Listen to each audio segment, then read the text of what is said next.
I'll fix that. Okay. Okay. Here is the slide advancer. So I will put my moderator hat back on, and I would like to introduce our third presenter for today. So I'm very excited to introduce Dr. Bhuvan Unhelkar and his co-author, Dr. Sunita Logli. So, and their study that they're going to present today is incorporating intermediary research and practice in the development of big data framework for Agile business framework. So, welcome.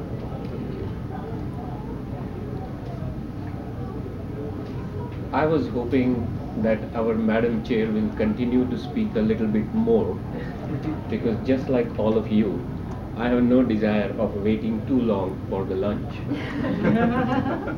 And I am also presenting for the first time on a cruise, so I am nervous.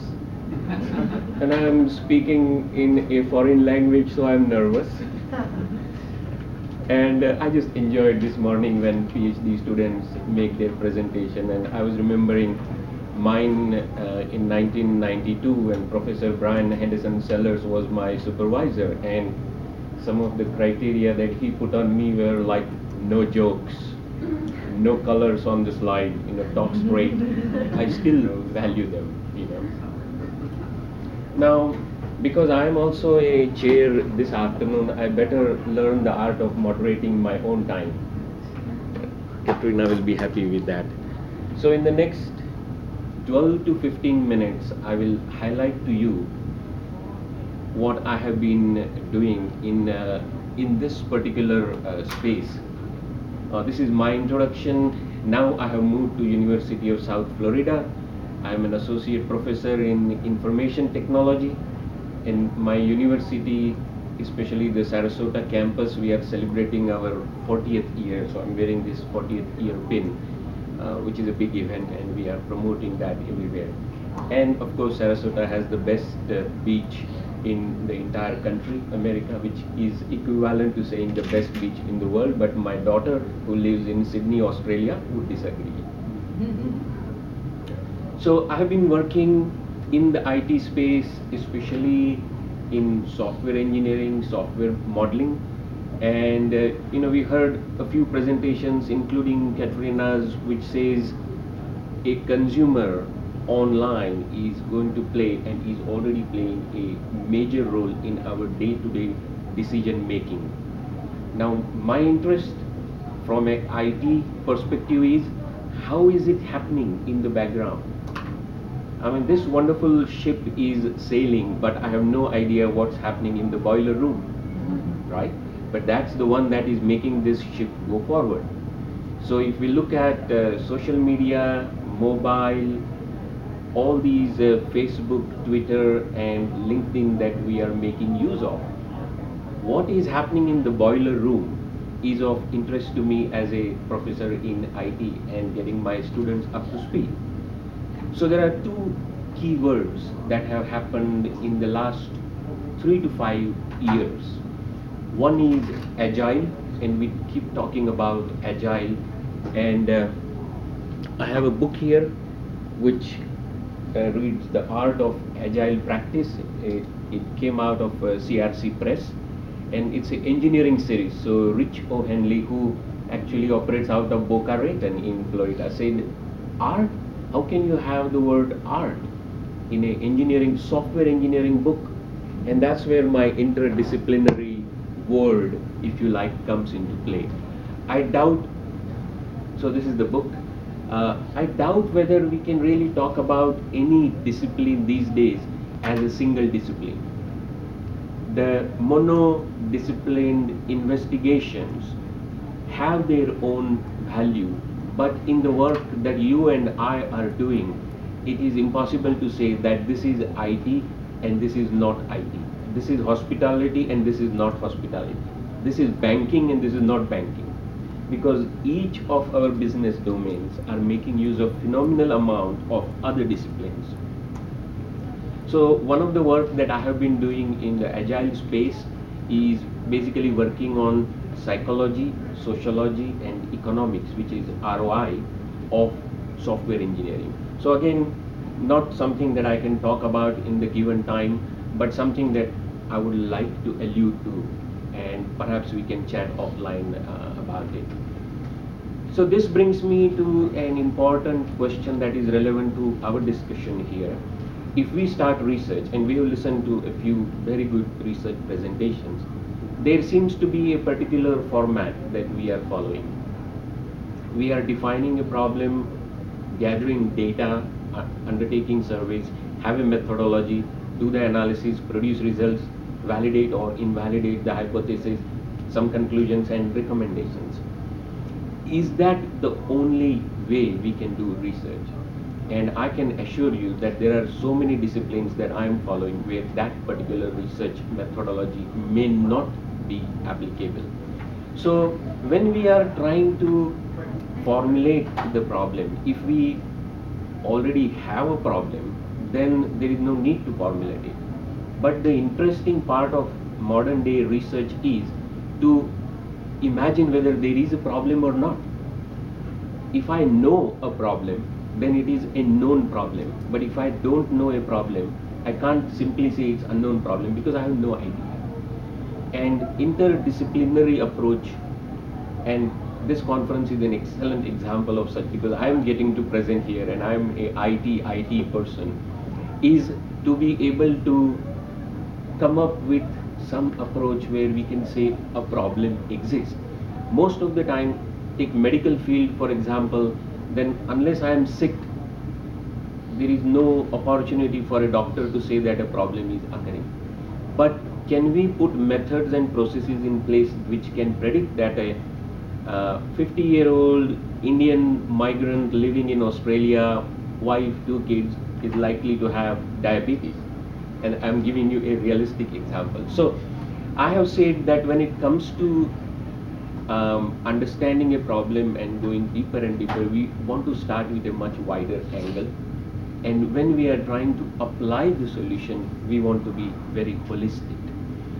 So this is the way I would be identifying and analyzing and narrowing down a problem. So when I am over here, both known and unknown species of the problem, this is relatively easy, and this is where the data collection and analyzing methods will work well. But there is an area where that particular approach, the stock standard approach to research, may not necessarily work. And I've got a few more thoughts. So during the keynote, I have aligned my thoughts and I'll be highlighting them to you. So when it comes to providing a solution, whether it is in IT, information technology, which is my core expertise, or medicine or hospitality, I mean, we talk about the customer. You and I are the customers of this ship. If we are treated as only a object, then the chances are we will go back not fully satisfied. But if we are treated as a holistic person, then there are so many things the cruise management is taking care of. Like, I'm a vegetarian and I need vegetarian food, and someone has got 2 kids and the kids have got wristbands and they are going and playing in the water upstairs. The holistic approach requires multiple disciplines, and when it comes to applying a solution, it can only be applied to a whole. Medical doctors totally agree, and my daughter agrees. 5 minutes, oh my God, so soon. So she says, yes, you know, we are now taught that you don't treat a disease, you treat a person, and the disease is a part of the person. So when we are applying, okay, you're diagnosing, I have a diabetes, that is analysis, that is narrowing a problem down. When you are treating me, you don't treat just the diabetes, you treat the person, and that is the holistic approach. So let me now zoom through a few of these and introduce the keyword, which is big data. All the analysis that we are talking about, that is happening on Google, that is happening on Amazon, that is happening on Facebook, is all based on big data. And we are introducing new courses in USF, new concentration on big data, because that is the word. And hospitality and big data has a phenomenal amount of overlap.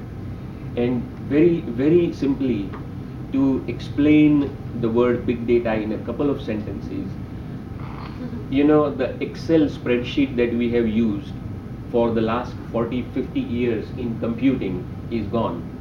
And we are now dealing with something that cannot be, which is beyond a Excel spreadsheet kind of analysis. So Oracle, SAP, you know, all the big solutions, software solutions are moving towards rows and columns that are not millions but billions of rows and columns. And that's where Google's big table and Amazon's work is coming into play. So we are going to deal with not just large volume, we are also going to deal with very fast moving data, like carrying a GPS in our car. We are going to deal with audio, video, images, sensor, known numbers and mixed data, and it is impossible to analyze it with the past technology. So we are moving into big data technologies. Big data technologies have got phenomenal amount of analytics, such as sentiment analytics, predictive, prescriptive analytics. You must have heard of net promoter score, wherein you are asked to fill out a survey and you are asked to say whether you will recommend this product or service to your family and friends. So that's the kind of thing in analytics. This is the technology bit, and my current focus is on strategy. So I am actually working on another book right now. Due to lack of time, I'll show you a very nice slide which looks either like the pasta or the noodles or any other good food that we are about to eat. But this is a fair bit of work. Dr. Sunita Ladwig is also getting involved in it. And what we have is a framework that a large organization, typically a bank or maybe even a cruise ship like this, can use to adopt big data. And that's the direction in which the whole IT world is going. So I've got some blocks over here. I've got inputs and outputs. I've got conditions and so on. And then we start analyzing the opportunities, internal optimization of processes, environment, risk and compliance. Very, very interesting work. And it makes use of what, why, when, where, how, who, the Zachman framework for enterprise architecture, and how a 12-lane or 12 swim lanes are used to adopt big data in a large organization. So that's the kind of stuff I'm working on right now. Fair bit of new teaching happening. Also, obviously interested in new research. Right now, in my college, we don't have a PhD program, but at Tampa we have a PhD program. But the hope is that we will be able to do a fair bit of research, and open invitation to any one of you to collaborate with me. Thank you very much.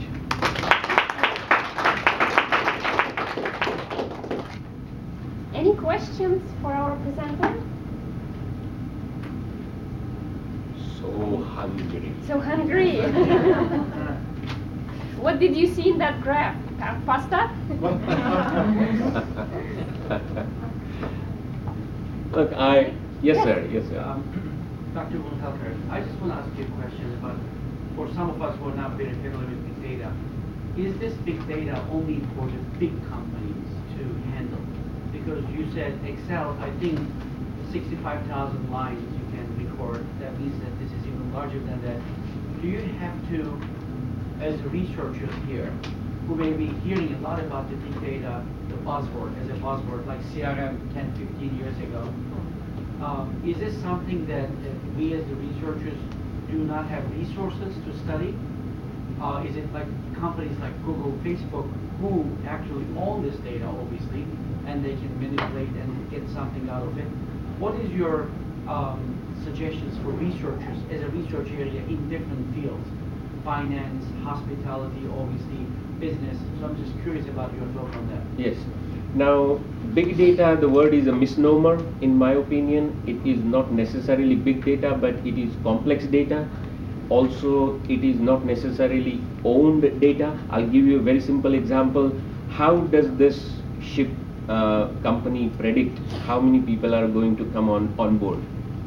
Now, that's a big data question, because weather will affect it, sports will affect it, international events will affect it. Price will affect. Price has already been studied, but will affect, yes.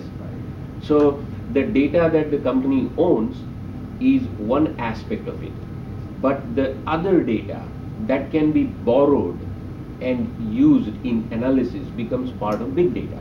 So another simple example for small businesses, I mean in Australia we have got 70,000 small businesses in the Western Sydney region, and Professor Yi Chen, who visited right now as my guest, were talking about it. So there are small businesses who would like to know how many bouquet of flowers will possibly sell.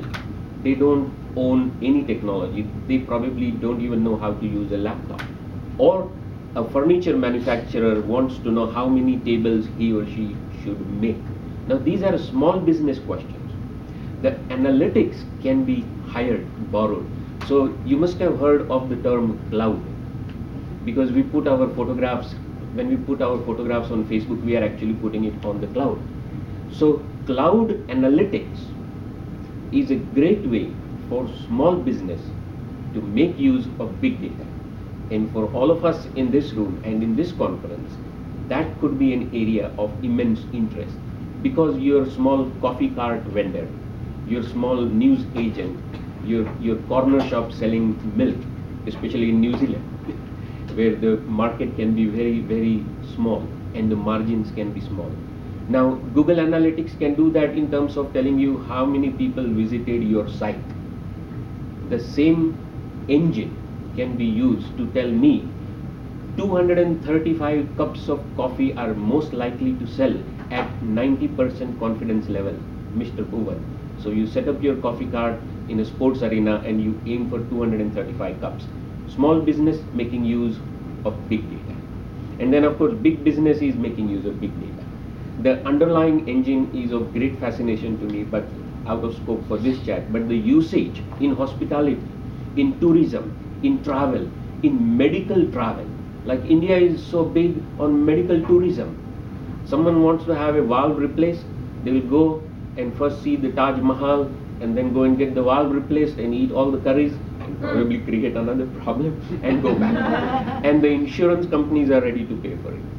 I mean, with insurance again and big data, because travel, tourism and hospitality has insurance as, you know, their sister business. Right. Thank you. So, sorry I went on and on, but you know.